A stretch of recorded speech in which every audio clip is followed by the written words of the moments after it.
O Senhor é o meu pastor, nada me faltará. Deitar-me faz em verdes pastos. Guia-me mansamente a águas tranquilas. Refrigera minha alma. Guia-me pelas veredas da justiça, por amor do seu nome. Ainda que eu andasse pelo vale da sombra da morte, não temeria mal algum, porque tu estás comigo.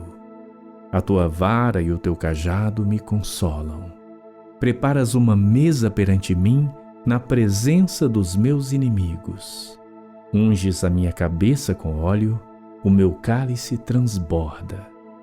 Certamente que a bondade e a misericórdia me seguirão todos os dias da minha vida, e habitarei na casa do Senhor por longos dias.